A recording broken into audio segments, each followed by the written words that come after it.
Hello or namaste. Welcome to Atypical Dikkatein, a conversation podcast. I'm your host Soumyaa, and in this podcast, I talk to fellow queer, neurodivergent, and disabled folks. Why?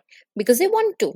This podcast is not just a repository of stories and experiences, but it is also a journey to build solidarity, queer intimacy, and a community. Today, I have Tannaz with me. Tannaz Mahreen is a rapper and composer in her third year of philosophy at Indraprastha College for Women. She hopes to bring the voices of the social groups they belong to a global forum. As an advocate of intersectionality and inclusivity, she also has her broad areas of interest spread across writing music, to facilitating cross cultural dialogue, to spreading awareness about mental health. Tanaz believes that it is high time that queer folks, people of color, people from Northeast India, Muslims, and other minorities had a seat at the decision making table and hopes to expedite the same. Hi Tanaz, how are you today? It's lovely to have you with me. Hi, Soumya. It is an amazing place to be. So I am very, very glad to be here today. So yeah, absolutely looking forward to what we come up with. Yes, I'm so glad to explore this conversation with you, and I'm very intrigued by the work you have done, your areas of interest, and I'll quickly jump into that. So, could you tell us how queerness has influenced and shaped the world of art in Northeast India, and what are some notable examples of queerness in art history? Oh my God, that is such a beautiful question. So it is spread across many, many areas when I start talking about art history in the queer world. So, art history, the queer landscape in Northeast India, like the rest of the country, it is diverse and complex. So, to know more about its art history, we need to delve into its cultural diversity. And also, the diversity is reflected in its approach towards queer issues and art in general, right? So, first, let me start with ancient art history because, first we have to know about where we come from when we have to explore where we are going. So, queerness can be traced back to ancient civilizations, as we know. So, depictions of same sex relationships, gender nonconformity, these exist in art. For example, you can look up ancient Greek poetry where homoerotic scenes are often and ancient Greek pottery. All of this include depictions of homoerotic scenes. And in ancient Indian art, there is also depictions of transgender individuals, and transgender individuals compose a major part of the fabric in which our country is based on. So, ancient art in India begins in the Indus Valley civilization to the Gupta period mostly. So, while direct representations of queer identities are rare in ancient India, but they are existing. So, there are instances of ambiguous gender representations and same sex relationships in ancient texts, sculpture, and then the Kama Sutra, of course, which is an ancient Indian text on human sexual behavior. It includes references to various sexual orientations and practices. So, all of this indicates that in ancient India, there is a nuanced understanding of human sexuality and gender, which takes back to the Mughal period, the modern Mughal history, and the Mughal period also, as there's not a lot of there is a lot of Persian and Mughal art, and while explicit queer representation was limited, there are also instances of, again, homoerotic poetry, literature. Of course, the most known example of this is Babur, who the Mughal Emperor Babur, who is known to have written romantic poetry about young boys, which I know would be problematic right now, but in those days and right now, it can be interpreted as a reflection of fluidity in gender and sexual expression. Now, where does a country so nuanced in gender and sexuality and so understanding of variations as such suddenly become as rigid as we are right now, where we are not even able to give marriage equality to a major chunk of the population? That is where the British and colonial period comes in. So the colonial era brought Victorian morality to India, which led to the criminalization of homosexuality under Section 377, which was only recently removed. So during this period, queer identities were often expressed and were often suppressed, and explicit representations of queerness in art became very rare. So the next thing that comes in is modern and contemporary art, right? And with India gaining independence in 1947 and the gradual decolonization and of social attitudes as well, not just of geographical boundaries. So Indian art began to reflect a more diverse range of identities. So in the late 20th and early 21st centuries, artists like Bhupen Khakar, Sunil Gupta, they explored queer identities and desires in their work. Khakar, in particular, was known for his bold and provocative paintings that depicted homosexual relationships. So right now, with what you asked about the Northeast Indian identities, so folk and tribal art in India. So India's diverse folk and tribal art traditions also offer glimpses into non-binary gender identities, because the gender binary is a very colonial concept, and the fluid sexual expressions, the non-binary gender identities, and various indigenous cultures in India have their own understanding of gender and sexuality, which is not as binary and constricting as the colonial gender identities, which is often reflected in their art and folklore. So, if I have to bring together the queerness in Indian art history, it is a complex interplay of ancient traditions, colonial influence, social movements, contemporary expressions. And as queer visibility and acceptance continues to grow in India, so does the representation of queerness in the artistic landscape. So, in reference to Northeast India, I can say that the indigenous cultures and contemporary queer activism is witnessing a gradual shift in attitudes towards queerness. Right now, as we from the 28th to the 2nd, 28th of October 2023 to the 2nd of November, there is an exhibition going in Guwahati Artists Guild called Queer Objects 1.0, which is a representation of queerness through the perspective of objects. So this is a major exhibition containing art from so many different queer artists in Northeast India. And to think that this is happening at a major place like Guwahati Artist Guild is very promising for the queer community in general. So artists and activists, they play a crucial role in challenging stereotypes and promoting acceptance and fostering a sense of pride and belonging within the queer communities. And there are many formats of this art. For example, music, right? I do rap music. And queerness in rap music represents a complex and evolving intersection between hip hop, identity, social change, and the culture in general. So, historically, rap music has been criticized for its homophobic and misogynistic lyrics. However, in recent years, there has been a notable shift, with queer artists and themes becoming increasingly visible in the genre. So, yeah, that's about it, I think, about queer art history. This is so interesting, like shifting the narrative. We are reclaiming our stories, we are reclaiming pride, we are reclaiming the spaces. This is so interesting. And what you shared, I think caste also plays an important role. Brahmanism, which exists in our mind, in our country, it is so deeply rooted. So even though like colonial influence is there, obviously when it comes to the stigma that is there with respect to queer identities, Brahmanism is also definitely another aspect that has impacted this, because like you mentioned, there are folklores, local cultures, regional stories which show queerness.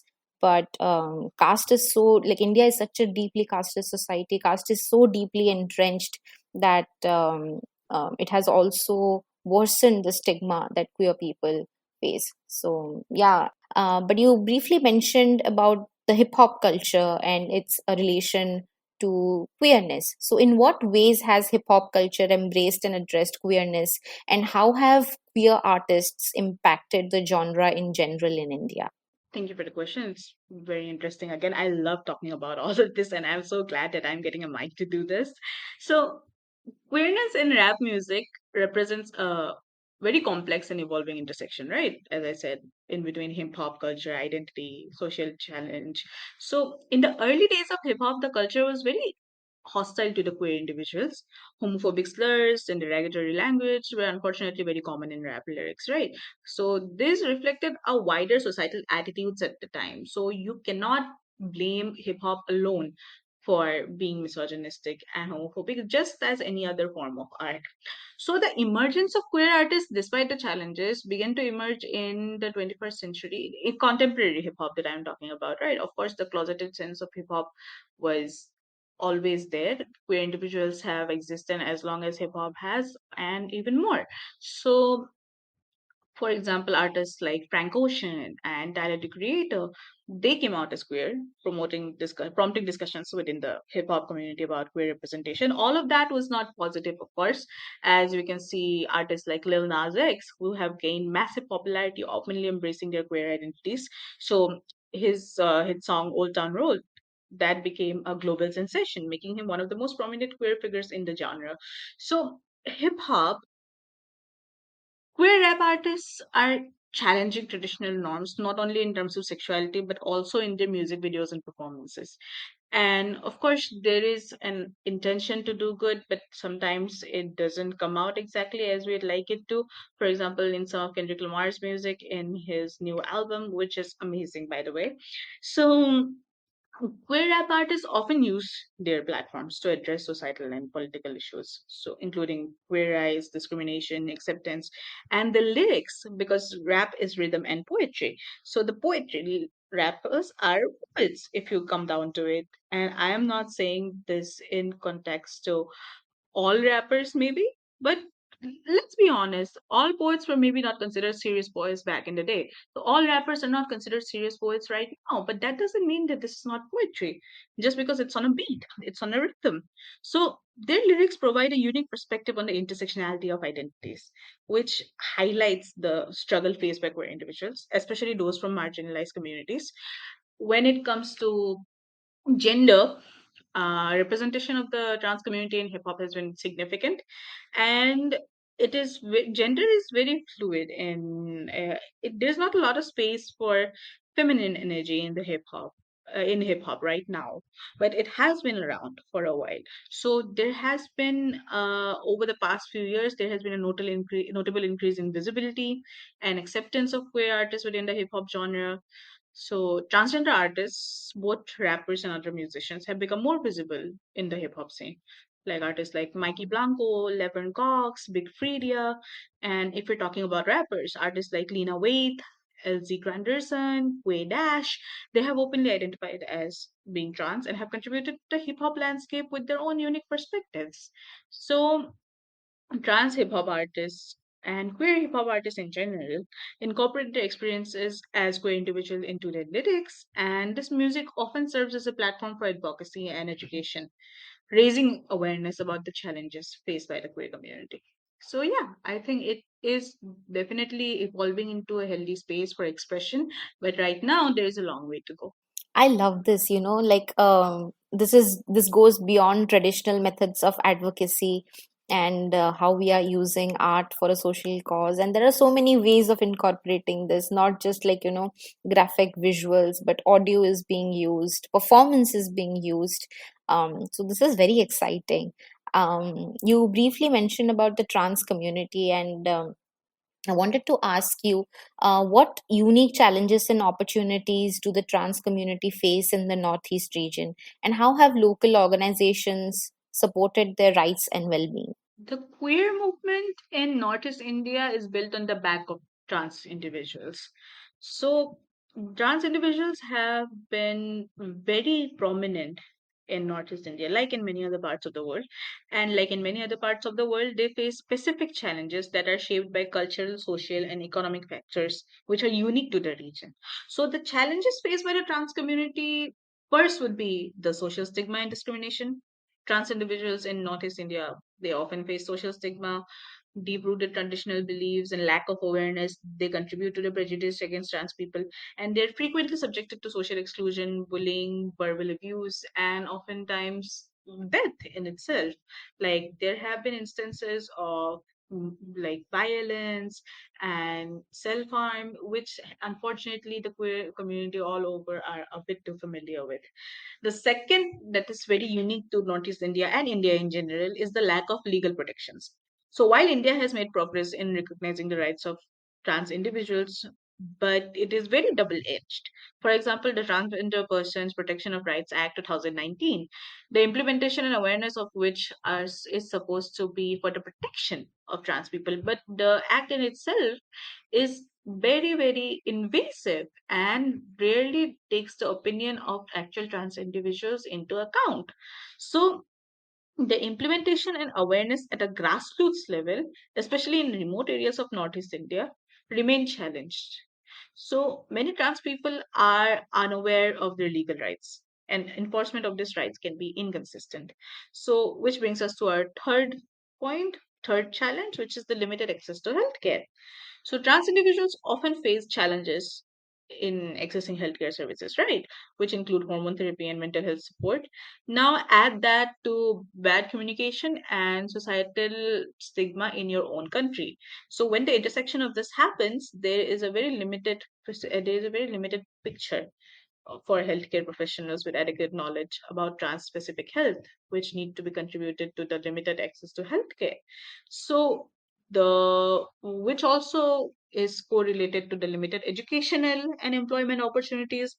So trans individuals in Northeast India, they often face barriers in accessing education and employment opportunities. So discrimination in educational institutions and workplaces is not unique to the Northeast, but it is definitely expedited in the Northeast. And there is also family stigma, violence and harassment, lack of support services, but efforts are being made every day. Please, it's not a very grim picture. It is a grim picture, but there is hope in there. As I said, the queer movement in India, in Northeast India, is built on the back of trans individuals. So in Assam, in particular, where I'm from, the uh, organizations like Hukia, Homonoi, then Sneh Bandhan, then Ena Jodi and Drishti the Collective. These are all organizations that are working and are initiating awareness campaigns, advocacy for policy changes, and establishment of support networks. And of course, individuals like Milind Datta, then Samhita Ma'am, and Nuzhat Islam, Shivrudra Gautam, and Shivlal Gautam, and Prakash Das. There are so many activists and community leaders in Northeast who are addressing these challenges. However, there is a lot to be done to ensure that transgender individuals in Northeast India can live their lives with dignity, respect, and equal opportunities. So, yeah. No, this is very true. In India, the queer rights movement has been led, spearheaded by the trans community. So we do owe a lot of the strides, we have made in India to them, definitely. Um, but it's a long way to go. And the recent judgment that came in, it brought a bit of disappointment for the community, but it also highlighted that how we need to have more consultations at the regional level, at the grassroots level, involve more community members to actually hear from the community before we go and fight these battles. It can't be led by a few members from the community. So that was something that came to my mind. And now I think in the parliament they are starting to discuss bringing in new bills, which though we don't know yet because we don't have the language yet, or what is it that is being drafted, but talks are being held that certain aspects of 377 could be reinstated. So it's going to be a long fight, to be honest. But yeah, coming back to what you shared and taking it from there, how does queerness exist, intersect with other aspects of identity and culture in the Northeast? And what role does intersectionality play in LGBTQIA plus advocacy in the region? This is a multifaceted answer. So, queerness intersects with various aspects of identity and culture, right? Which creates a very complex tapestry of experiences for LGBTQIA plus individuals. So, first would be the ethnic and cultural diversity. Northeast India is incredibly diverse with numerous ethnic groups, languages, and cultures. And there is this saying in Northeast India that every 5 kilometers there is a new language. So queer individuals from different ethnic backgrounds navigate their identities with the context of their specific cultures. So some indigenous cultures in the region historically recognize and accepted non-binary gender identities.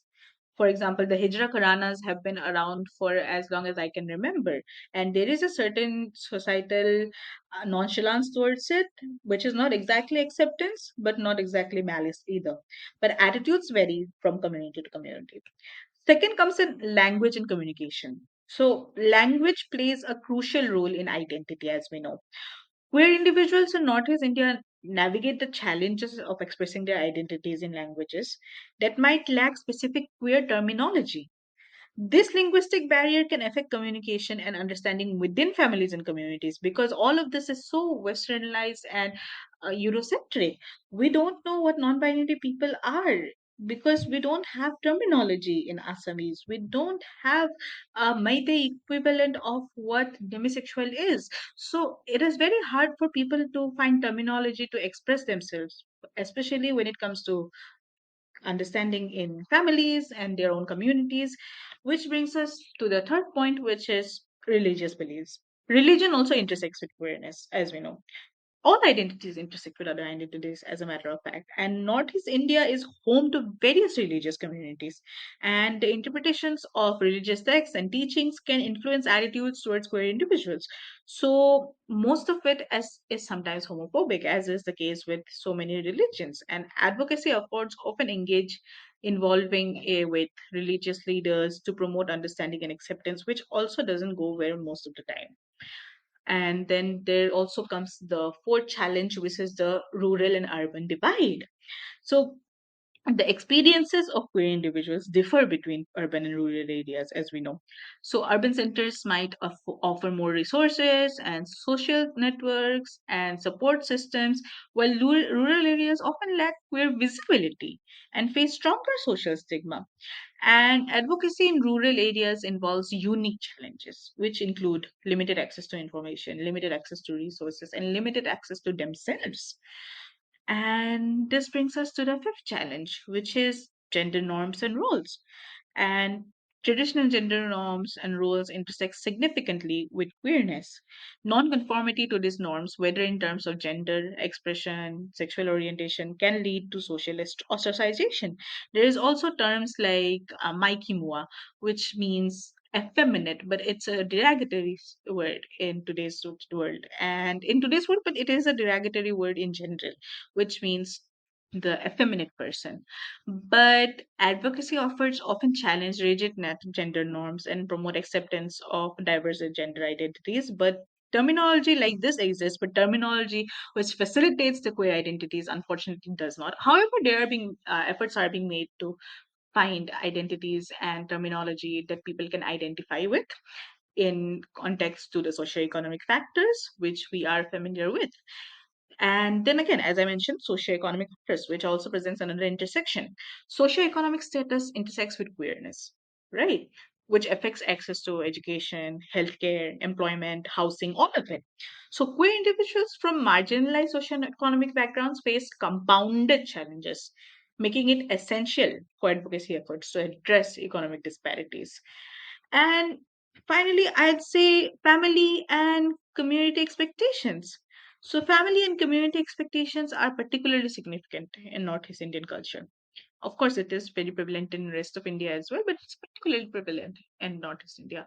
And queer individuals often face pressure to conform to societal norms and expectations, and coming out can strain familiar relationships, leading to complex negotiations between queerness and family ties. This is where I'd like to introduce the concept of the glass closet to you, Soumya. So the glass closet is something that we use a lot in Northeast India queer activism, which means that you are not exactly closeted. People can see that you are not closeted from miles away, but you can never come out. You are in a glass closet. People know, but you can never address it. There is a massive queer elephant in the room. So there's nothing you can do about it. You just live your life in a glass closet. You get married, you have kids, you get married with somebody you're not attracted to. You have kids that you cannot encourage to be themselves. So you live your lives living in a glass closet in Northeast India and in so many other places in the world. So the glass closet is a very important intersectional advocacy effort for queer individuals in India and in Northeast India. So, how does advocacy for queer individuals come into play with intersectionality? What needs to be done is first acknowledging this diversity, second is addressing these multiple needs, third is promoting inclusivity, and fourth is collaborations across movements. So, in Northeast India, queer advocacy that embraces intersectionality is essential for creating meaningful, quantifiable change. By addressing and understanding the unique intersections of queerness, advocacy efforts can be more inclusive, effective, and empowering for queer individuals in the region and worldwide. So, yeah. No, this is very insightful, Tanaz. And what you shared about language early on, it is a real challenge. We don't have the language to express what we are going through or to connect even. So we need more resources in local languages. We need to build solidarities there. It's not like queer people just exist in urban spaces. People exist in rural spaces, but we just hide ourselves. And the concept of glass closet that you shared was very insightful and relatable. Like everybody knows, but nobody talks about it. And it also I kind of relate it with masking. Like as an autistic person, um, people know that I'm a little different, but nobody talks about it. But everybody knows. But I found that aspect relatable and quite insightful, especially the term. And it is so important to build solidarities, like you said. We can't achieve collective liberation in isolation. We have to find our commonalities and build a movement based on intersectional politics in order to bring quantifiable change. So, very, very true. But quickly moving on to the challenges that you shared, it definitely impacts the mental health well being of queer individuals. So, what are the links between queerness and mental health challenges, and what initiatives exist to address the mental health needs of the queer community in the Northeast? I do not believe that it is essential to delve into queer sorrow right now because we are all, unfortunately, all too familiar with it. Queer challenges, being queer is synonymous to being an ostracized person, to being a person that lives their lives in the shadows most of the time. So, of course, it comes with its own set of mental health challenges that are unfortunately all too common. So the compounded experiences of discrimination, discrimination and marginalization, then the lack of accessible healthcare, internalized homophobia and transphobia, and external bullying and harassment, family rejection, social stigma, all of this can lead to so many mental health issues. And the links between queerness and mental health challenges are complex and multifaceted, which are often influenced by social attitudes, discrimination, lack of acceptance. Queer individuals, including those who identify as trans, neurodivergent, disabled, face higher rates of mental health issues compared to the general population. So, the key factors that are instrumental in addressing these issues are comprehensive and a comprehensive approach including social acceptance, culturally competent mental health care, and support from both within the community and from external organizations and institutions. So, as for what has been done to battle this, multiple things. What can be done and what has been done so far in Northeast India is first counseling and support services. Many organizations provide queer affirming counseling and support services. So, these services offer a safe space for individuals to discuss their concerns and seek mental health support from professionals who understand the specific challenges faced by the queer community. So, queer sensitivity is very important in the medical community because that is where people go to first when they find out that there is something quote unquote wrong. And that is why counseling and support services are essential, and there are fortunately a few, but that is still very exclusive to the creamy layer, and the rest of the socioeconomic factions of the community are not accessing these. The second is hotline and crisis intervention. Hotlines and crisis intervention services are able to provide immediate support for queer individuals experiencing extreme emotional distress, self harming thoughts, crisis related to their sexual orientation or gender identity. Right now, there is a hotline that is available for queer individuals by Homonai in Northeast India that I'm aware of. Of course, there are other individuals and initiatives going on as well. Third is training and sensitization. Healthcare providers, mental health professionals, educators, policymakers being trained to understand the unique mental health and needs of queer individuals. Sensitization programs aim to create these inclusive and supportive environments. And then comes community support groups. So, queer community centers, organizations, all of these host support groups where individuals can connect, share experiences, and find a sense of belonging. So, these groups can be particularly helpful for reducing feelings of isolation, as we were talking about earlier. And there are a few community spaces, and queer joy is also very, very important in the advocacy and policy change that is going on. So queer joy in the forms of prides and queer pageants and even queer club nights, and then of course for queer children, queer teenagers, spaces that are exclusive to queer individuals so that they can be safe spaces. So these online resources, offline resources, numerous online platforms to provide mental health resources specifically tailored to the queer community. These resources include articles, videos, forums where individuals can find information and support. So all of this comes together to create a comprehensive approach. And continued efforts in these areas are essential to promote the mental well-being of LGBTQIA individuals. So yeah, that's about it. No, this is very insightful, and I'm really intrigued. Like, when you mention queer joy, that is so important because we already live with so much trauma and sorrow. It's equally important to experience queer joy, and I would love to know more about the pageants that you mentioned and how people from the community come together to celebrate and express that joy together, be it like older queers or even teenagers. So what has your experience been in the Northeast? Queer joy is fortunately very commonplace in urban centers of Northeast India.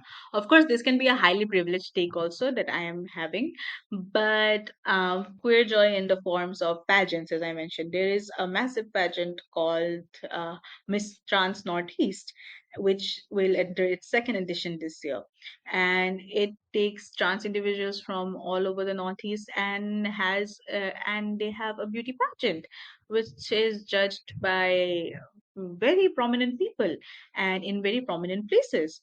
So the last time it was held in the Taj Vivanta, which is amazing because a lot of trans individuals cannot dream of setting foot in a Taj, which is a big deal for a lot of people. So it is because of initiatives like this that they can even come in and they can even have access.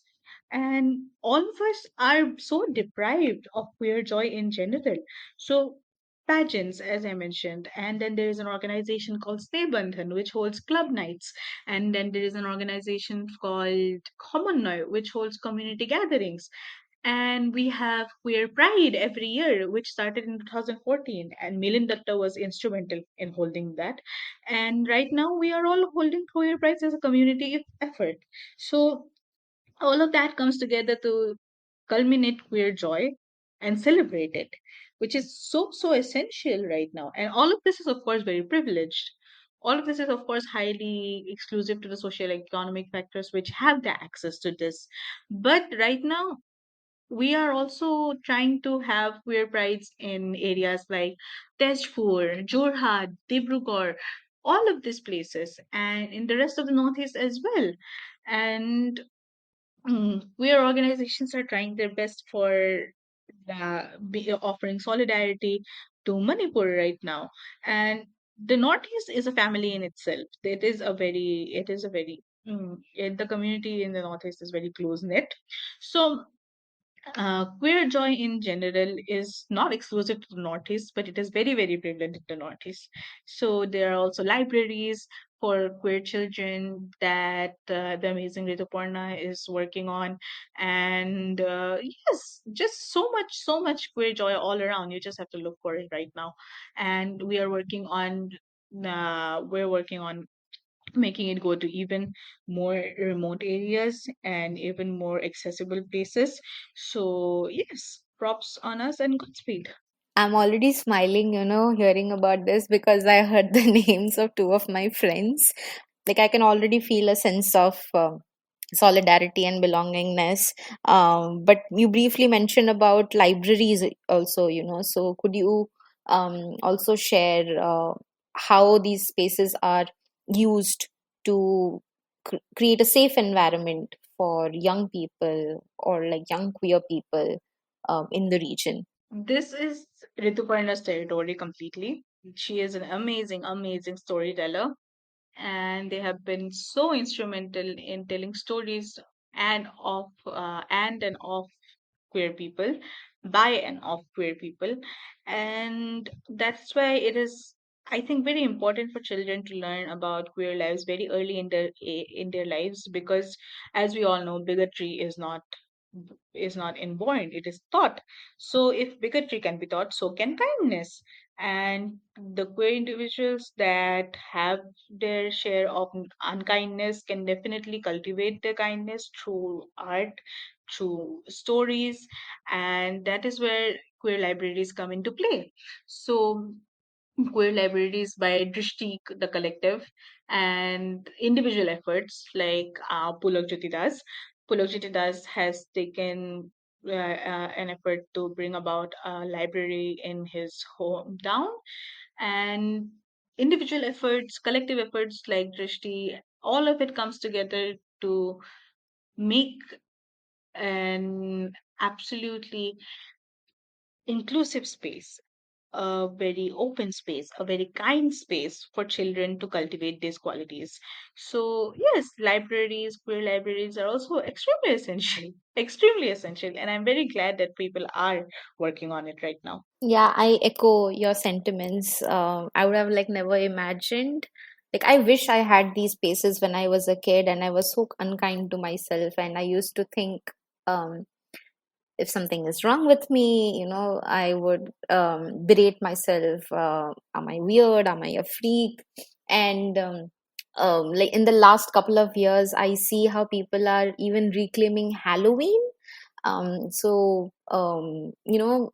a lot of theory around how vampires kind of like when people show vampires on the screen, there's a lot of homoeroticism, how cinema is used, how media is used to talk about queerness, albeit in like oblique ways, not directly, but it has been happening since a couple of decades maybe. Yeah. But it's kind of empowering to see how the community is reclaiming even Halloween, how they are creating queer parties, queer spaces, where when once people use the term queer for us as a slur, or used words like freaks and weirdos for us, it's just good and empowering to see how the community is reclaiming it. But do you also have such community gatherings for Halloween or other festivals in the Northeast? Yes, yes, absolutely. Not Halloween in particular, but I think there have been instances where Halloween parties have been conducted in. This is something that I think you'll find very interesting, Soumya. Right now, as I mentioned, there is an exhibition going on called Queer Objects 1.0, and in Queer Objects there are these tickets that are on display for the original queer parties that people used to host, and in Assam, and these are from the early 2000s. So I don't know how people can talk about queerness being something that people came up in the pandemic because they were bored, because there is so much empirical evidence, there's so much empirical existence of queer individuals throughout.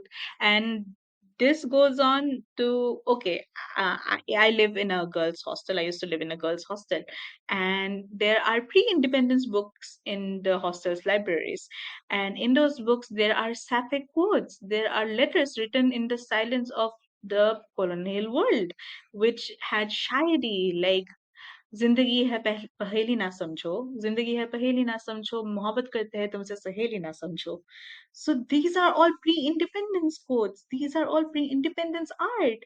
I don't know how people can say that this is a new invention and this is a new invention. So, as you mentioned, Halloween, and last year we celebrated Christmas together in the Homeowner Community Center, which was an amazing experience. We hold many festivals together. We have had Holi parties, we have had Diwali parties, we hold Bihu sometimes together, and yes, it is. It is.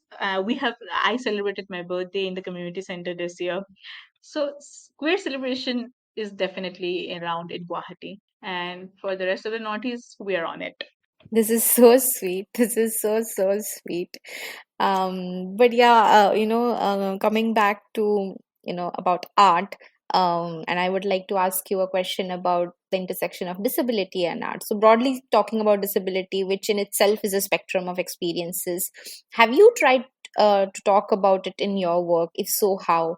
And if not, are there any other artists, music makers who are doing this work that you find inspiring? So my mother used to work in UNICEF, and while she was working in UNICEF, she was also very involved with the disabled community. So I have always had a very close range front row seat to the queer community and disabled community and the intersection of it both.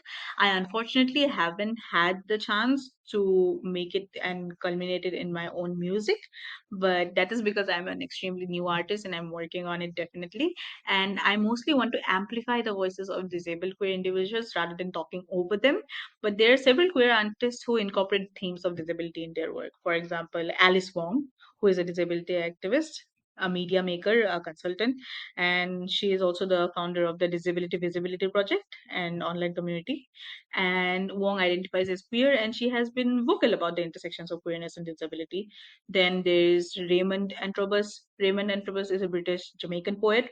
He is an educator, he is an editor who identifies as deaf. He explores themes of race, D/deaf culture, and queerness in his poetry. Then there is Leah Lakshmi Peepsna Samara Sinha, I believe.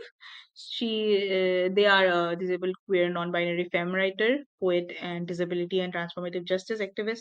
Then there is Jim Ferris, who is a poet and is a disability studies scholar and identifies as a gay man.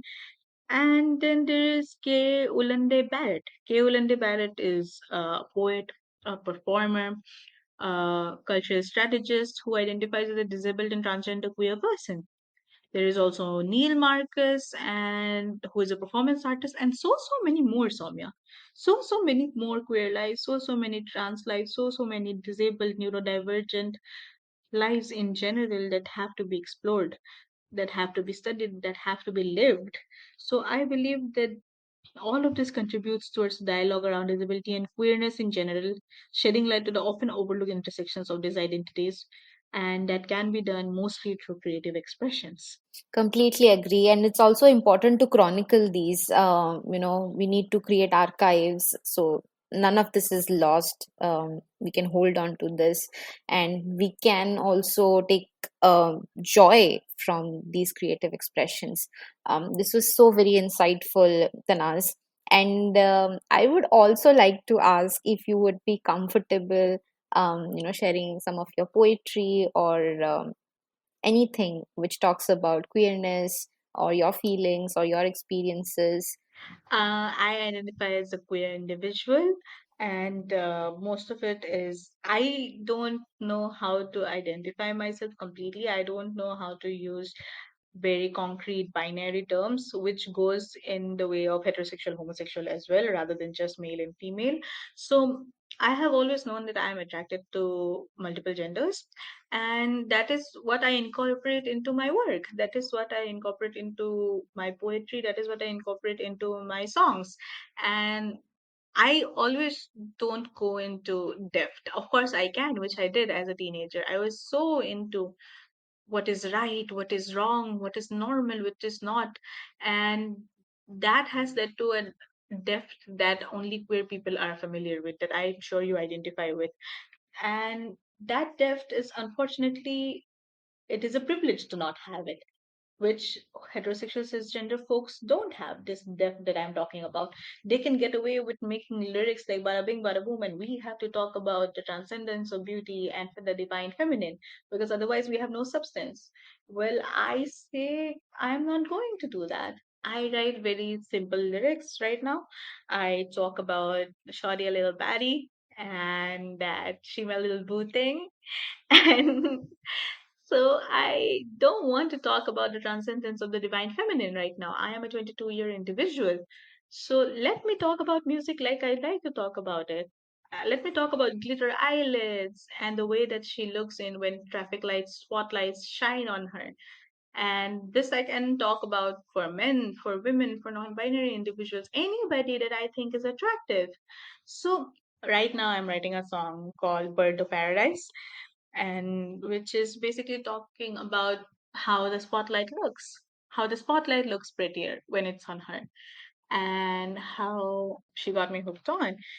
I don't believe that there needs to be a lot of depth in everything that we do just because we're queer individuals.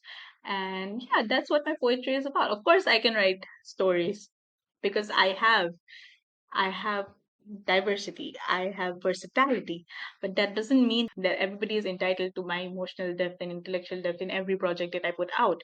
So right now, that's what I'm going for. I'm gonna make it fun music. I'm gonna make it fun poetry. I'm gonna make it something everybody can enjoy, and it doesn't have to come with a lot of emotional and intellectual labor, because that is a privilege that is granted to only cisgender and heterosexual folks. And right now, I believe that I want it too. So yeah, I am going to make very basic, very, very mundane music that everybody can partake in. It is important. It is important to not be wrapped up in that. We do deserve to experience that joy, that happiness. We shouldn't always be talking about our trauma. So, kudos to you for getting there.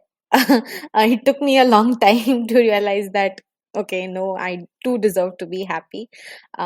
But do you want to share any of your poetry with us today? Okay, this is a sapphic poem that I wrote. It's called 213.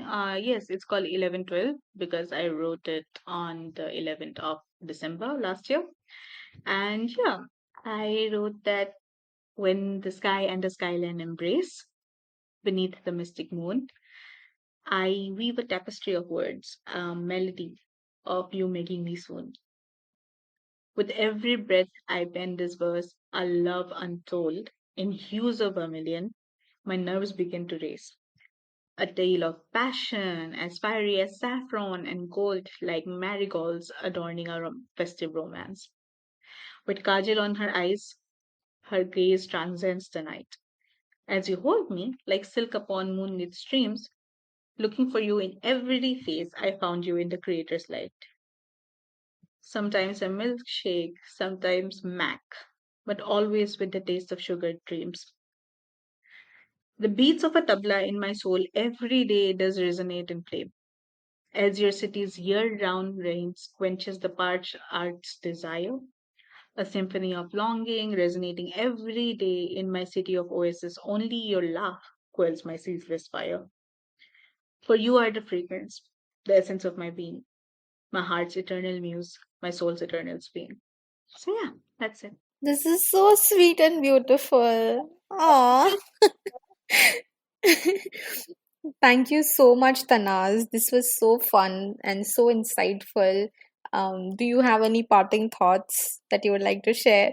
I'm just so happy to be here, Soumya, because this is stuff that I talk about all the day, and to think that people are going to be listening is both a little putting me on the spot, but also making me so happy because I have always wanted to talk about all of this. I have put this repository of knowledge in my head that I had nowhere to talk about. So it's all coming out. So I'd like to apologize to anybody who thought it was a bit much and are overwhelmed by everything I said.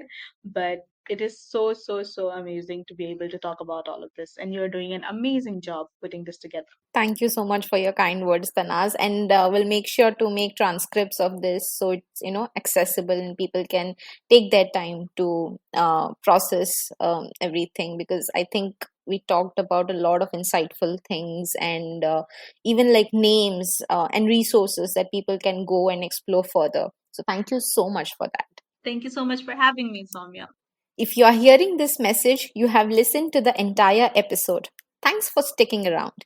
You can listen to Atypical Dikkatein on Spotify, and if you want to reach out to me, your host Soumya, check out the Linktree link in the description. See ya!